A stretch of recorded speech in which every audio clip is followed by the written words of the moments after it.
Nagaa waaqayyo isiniif haa ta'u jaallatamtootaa fi kabajamtoota hordoftoota chaanaalii kootii akkam jirtu fayyaa keessanii nagaa keessaniidha miti ani nagaa kooti gooftaa nagaa keenya baay'iseef galanni guddaan haa ta'u isinillee baga nagaa keessan taatanii akkasuma immoo baga yaadannoo dhalachuu gooftaa keenya Yesuus Kiristoos bara 2013 akka lakkoofsa Itoophiyaatti isin ga'een isiniin jedha bagattiin nu ga'e egaa guyyaa kana argachuu waan salphaa miti namoonni baay'een guyyaa kana argachuuf fotoo yaadaniyyuutu arganiitutti gammadaniyyuu sababa adda addaa ta'e guyyaa kana argachuu hin dandeenye nuyi garuu gooftaadhaan taanaan immoo nagaa qabaannee guyyaa kana argineera waaqayyoodhaaf haa galatu waaqayyotti baay'ee gammannaa baay'ee waaqayyoon galateeffannaa geessanii hiriyoota maatiiwwan keessan hundumaa waliin isiniin jedha.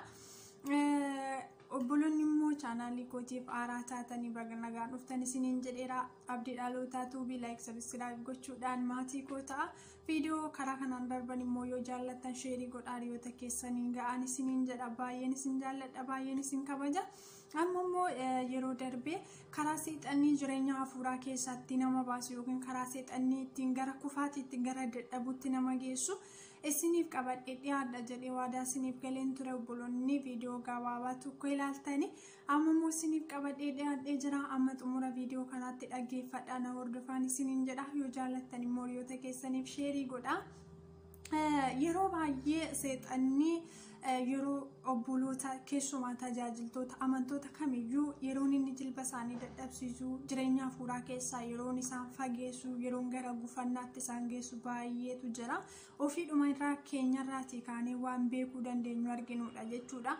Kufaatiin dursa immoo gufannaan osoo dhufiin dursa maalinni sababni gufannaa nama tokko yookiin gufannaa kootii hafuura kootti dadhabuu jireenya hafuura kootiitti laafuu fi sababa kan ta'e maali jennee beekuun isa kanarratti yaaduun baay'ee gaariidha. Sababni isaayyuu qorumsi yeroo tokkoof yookiin gufannaan karaa yeroo tokkoof nurra ga'e yeroo sanaaf keessaa bahuutti dandeenya garuu yeroo lammataaf immoo deebi'ee akka nurratti hin dhufnee fi isa kanarraati of eeggachuudhaaf karaa isaa yookiin gufannaa seensa ka'umsa isaa baruuni dirqama jechuudha. Kanaatiif anis amma waaqayyo na gargaaree qabxiilee arfan tokko karaa seexannittiin jireenya hafuuraa keessaa nama baasu tooftaan seexanni fayyadamee gara keenya keessa dhufu maal akka ta'e qabadhee isiniif dhiyaadhee jira amma xumura viidiyoo kootiitti na hordofaan isiniin jedha. Namoonni hundumtuu wanta seexana wajjin waliin beekne tajaajiltoota haa ta'u amantoonni seexan akkamitti natti dhiyaataa na biran jiru anitti nama morma yeroo jedhan jira jechuun akka kanatti yeroo yaadnu jira garuu osoo beekin namni hundumtuu seexana wajjin walii galee seexana ammatee yeroo inni deddeebi'aa jiru jira jechuudha. Kunis seexanni kallattii dhumaan arginatoon ta'in hojii isaatii yeroo inni nurraati mul'atu yookiin immoo jireenya keenya keessaa yeroo inni mul'atu yeroo baay'eetu jira jechuudha. Tooftaadhaan karaa nuti yaanneen karaatti nutiin isa hin eegnetiin yeroo inni wajjin hin jiraatu nu waliin wal makee nu walitti nutti qabate yeroo inni jiraatu jira. Kanaaf immoo tooftaan akka seexanni nutti qabate nu waliin hin jiraanne ittiin adda baafannu nuyi ijoollee waaqayyooti ijji keenya warra banameedha ilmaan ifaati Kiristoos isa ifa ta'etu nu keessa jira Kiristoos isa immoo seexana irratti aangoo qabutu keessa keenya jira waan ta'eef isa kanaaf seexana tooftaa seexanaatii fi nuyi tooftaa ittiin seexana ofirraati jireenya keenyarraati fageessinu yookiin immoo jireenya seexana walitti maxxannee walitti firaa'umnee jiraannurraati fagaannu tooftaa kana beekuun yookiin immoo karaa seexanni ittiin jireenya keenya qoru beekuun gaariidha jechuudha. Seexanni yeroo baay'ee dhaloota baay'ee yeroo inni nu gufachiisu keessumaa tajaajiltoonni yeroo gufatanii dhaloonni baay'een tajaajiltoota duukaa yeroo itti gufatanii argina. Kun egaa sababni tajaajilaan tokko yookiin immoo amanaan tokko gufatee nama biraatiifis illee sababa gufannaa ta'u maanni jennee beekuun gaariidha. Tokko seexanni qabxiilee arfan qabadhee dhiyaadhi keessaa tokko jireenya kadhataa keessaa yookiin hafuura kadhataa keessaa nama baasuudha. Nuyiif kadhata jechuun kallattii gooftaa keenya wajjiniin itti wal quunnamnuudha. Nuyiif kadhanni meeshaa lola keenyaati. Nuyiif kadhanni iddoo hafuurri keenya itti ijaaramuudha.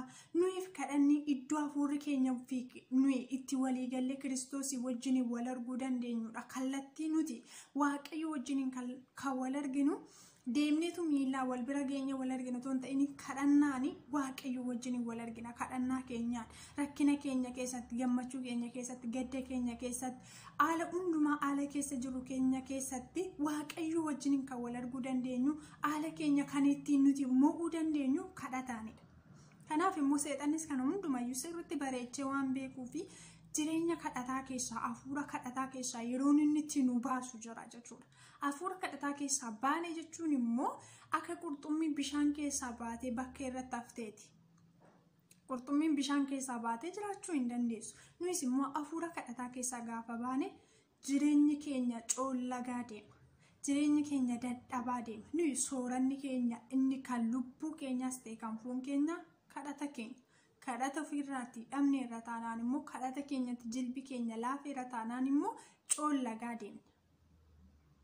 Keessa hafuura keenyaatti baanee qullaa keenyatti bakka irratti ba'aatti deemna jechuudha. Kanaaf kadhata keenyatti yeroo baay'ee seexanni kadhatatti gaafa jilba keenya buusuu barbaadu nu dadhabsiisa, yaada garaagaraa nutti fida, sababa nutti barbaada, gadda keessa gaddi xiqqoo isaa ta'u guddaa gaafa nu quunname waaqayyo wajjin akka nuti waliin quunnamne waaqayyo wajjin akka nuti walirratti gungumnu akka nuti waaqayyotti gungumnu nu godha jechuudha.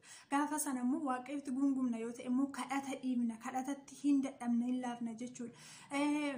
Yoo foon keenyatti immoo bakkee hojiitti dadhabne hojii keenya irratti baay'ee kan dadhabnu yoo ta'e dadhabbii irriba nutti buuseetu jireenya kadhataa keessaa nu baasa. Kadhata nu dadhabsiisa. Saatii itti nuti kadhannu keessatti akka rafnu nu godha, akka waan ta'e yaannu nu godha, akka nuti aaru nu godha jechuudha. Gaafa kana seexanni tooftaadhaan jireenya hafuuraa keenya keessaa nu baasaa jira jechuudha. Isa nuti karaa ittiin nuti Kiristoosiin wal arginu sana nutti cufaa jira jechuudha, nu dhorkaa jira jechuudha. Kanaafiyyuu yeroo kamiyyuu haala kam keessa jiraanneetiyyuu kadhata keenya dhiisuutii hin qabnu. Kadhanni nuyi fi wanta hundumaatiif iyyuu jalqaba keenya waan ta'eef karaa nuti Kiristoosii wajjin ittiin adeemuu dandeenyu, karaa nuti jireenya hafuuraatti itti guddachuu dandeenyu waan ta'eef kadhataa fi yeroo hundumayyuu dadhabuu hin qabnu. Gadda keessaa jiraannu, gammachuu keessa, haala nutti tolu keessaa jiraannu, nutti hin tolle keessatti kadhachuun baay'ee barbaachisaadha jechuudha. Qorumsatti akka hin galleef. Kanaaf tooftaan seexanni ittiin jireenya hafuuraa keessaa nu baasu kadhata nu dadhabsiisuudhaan waan ta'eef kadhata keenyatti nun immoo dadhabuutii hin qabnu jechuudha. Inni lammaffaan yeroo hundumaa biizii nu gochuudhaan yeroo baay'ee keessumaa karaa namoonni bilbilaan yeroon ittiin sa'aatii nuti kadhachuu dandeenyu irratti, sa'aatii nuti itti macaafa qulqulluu dubbifachuu dandeenyu irratti, sa'aatii nuti itti wayii barreessuu dandeenyu, wayyaa gochuu dandeenyu hafuura keenya irratti wayii hojjennutti yeroon itti seexani biizii nu godha jechuudha. Kallattii adda addaatiin kallattii hin beekamneen biizii nu godha. Fakkeenyaaf guyyaa yeroo hojiirra oollee hojiitti dadhabnee galutti guyyaa tariitii yeroo itti deebinee kadhannu qabaachuu dhiisuu dandeenya. Galgala sa'aatii nuti itti kadhannutti yookiin sa'aatii itti nuti macaafa qulqulluu dubbifannutti, sa'aatii itti nuti hojii hafuuraa keenya irratti bobbaanutti biizii yeroo inni itti nu godhu jira. Sammuu keenya biizii, yaada keenya biizii, yeroo keenya biizii yeroo inni itti godhu jira. Kunis immoo karaa nuti itti hafuura keenyatti hin guddanne yookiin karaa nuti hafuura keenya itti hin dagaagfanne, hafuura keenya wajjin itti waliin galle akkan inni itti nu godhudha jechuudha. Yeroo baay'ee yeroo kadhachuudhaaf namni ka'utti ana yeroo baay'ee waanuma ofii koorratti arguudha jechuudha. Yeroon kadhachuuf jedhu irratti nama dhimma naaf hin baafne otoon jala haasa'es otoon dhimma naaf hin baafne tokkotu yeroo itti bilbilli deddeebisee bilbilameetti hafuura nu jeequ jechuun yeroo itti macaafa qulqulluu dubbachuu qabutti, yeroo itti kadhachuu qabutti yeroo yaada koo karaa adda addaatiin seexani biizii godhu jedha. Kun egaa yeroo itti kadhachuu qabu sana na jalaa gubeera. Tariitii yeroo kan biraatti fufu qabaachuu tirfii qabaachuu dhiisuu hin danda'a. Yeroon itti kadhadhu sanatti immoo biizii na godhe tarii yaada koo biizii gochuu danda'a. Karaa adda addaatiin biizii na gochuu danda'a jechuun bakka yaada koo hata jechuudha. Yeroo sanatti yeroo kadhannaa kootii gubeera jechuudha. Yeroon itti aanu tariitii na dadhabsiisee rimni natti dhufee rafuu hin danda'a yookaan immoo hojii qabaadhee gara hojiitti deemuu hin danda'a. Kanaaf biizii nu gochuudhaan seexanni akka hafuura keenyatti baay'ee dadhabnu hafuura keenya keessaa gadi baanu nu gochuu nu godha jechuudha.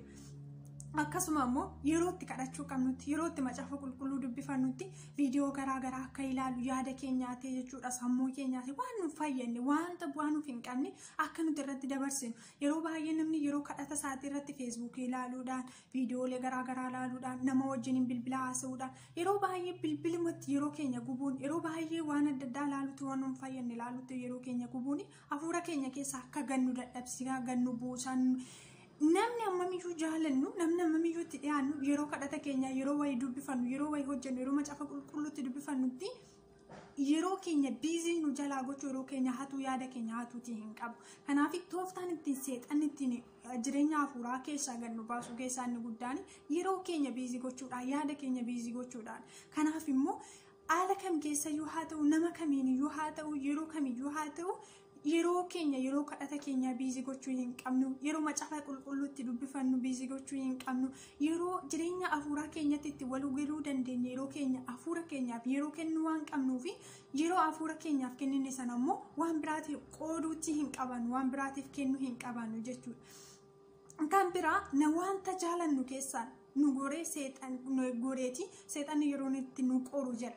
Wanta jaalannu keessaa tariitii nama jaalannu haa ta'u hojii yaada keenya irra kaawwanne waan ta'e karoorfannee itti milkaa'uuf itti dadhabnu jiraachuu haa ta'u isa keessaan goree yeroo seexanni nu qoru jira gaafa sana immoo waaqayyo wajjin akka nuti walitti buunu yookaan waaqayyo irratti akka nuti gunguun waaqayyoon akka nuti koman yeroo ni seexanni itti godhu jira jechuudha. Nama jaalannu tokko osoo dhuma nagaa jiruuti nagaa dhabuu danda'a. Maatii haa ta'u hiriyaa keenya haa ta'u abbaa ta'e haa ta'u nama sana keessaan goree yeroo baay'ee seexanni itti karaa nu qoru jira keessumayyuu yeroo hafuura keenyatti irratti dhimmine hojjechuu barbaannutti yeroo hafuura ho'aa ta'e keessa jirutti karaan waan jaallannu tokkotiin seexanni yeroo itti nu qoru baay'eetu jira jechuudha. Kanaafiyyu waan na jaallannu waan yaada keenya irratti dhannu keessaa goreerree yeroo qorumsi tokko nutti dhufe gaafa sana seexanni jireenya hafuuraa keenya keessaa nu baasuuf waan ta'eef waan sana irratti yaada keenya hidhachuu hin qabu. Waan dhufe kamiifiyyuu waaqayyoon galateeffanne waan dhufe kamiifiyyuu obsaan dandeenye guyyaan boruusa kan biraa ta'uu akka danda'u guyyaa innarra sirrachuutti baate boru sirrachuutti akka danda'u yaanneeti hafuura keenya keessaa bahuu qabaachuu hin qabnu jechuudha. Kanaaf of jajjabeessuu haala kam keessattiyyuu fuula waaqayyoo turree fuula waaqayyoo eeggachuutti qabna jechuudha. Kanaaf tooftaa kallattii seexan ittiin jireenya hafuuraa keenya keessaa gannu baasu gara kufaatiitti gufannaatti dhaloonni biraallee nu duukaa akka gufatu gochuutti yeroo keenya kennuu hin qabnu yaada keenya seexanni hatuu hin qabu jechuudha. Seexanni yeroo kamiyyuu nutti nu gowwoomsuudhaaf nutti babbareecheetu dhufa jechuudha. Yeroo baay'ee waan sangaa tokko yeroo gurguruuf ka'anii yeroo baadiyyaa namoonni baadiyyaa horii gurguruuf yoo jedhanii qaluuf yoo jedhanii hin furdisu baay'een babbareechuu wanta bakka margi baay'ee bareedaa ta'etti hin hidhuu achitti hin sooru jechuudha. Maaliif booda qaluudhaaf yookaan gurguruudhaaf waan ta'eef seexannillee akka kana karaa baay'eedhaan karaa nuti yaadne sammuu keenya hinata yaada keenya hinata nu gowwoomsa nu soba nu qora jechuudha. Inni kun immoo booddi isaa gaarummaa akka hin qabne jireenya hafuuraa keenya keessaati akka nu baasu hubannee waan nutti dhufe hundumayyuu karaa gaariin isaa ta'u karaa hamminaatiin fuula waaqayyooti sokkuu hin qabnu hafuura keenya keessaati gadi ba'uu hin qabnu jechuudha.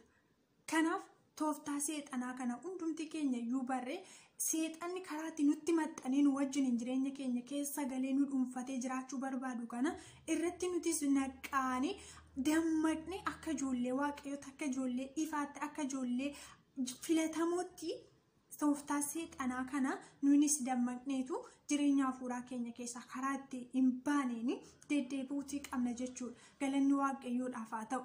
Egaa kufaatiidhaan dursa osoo hin kufiin dursa of eeguun dursa karaa ofii sirreeffachuun dursa yaada ofii sirreeffachuun gaariidha waan ta'eef dursa of eeguun nuyi osoo nuti dammaqoota taane seexanni dhimmuma jireenya keenyatti maxxanuuf iyyuu hin qabu. Tajaajila garuu seexanni numa keessa jira.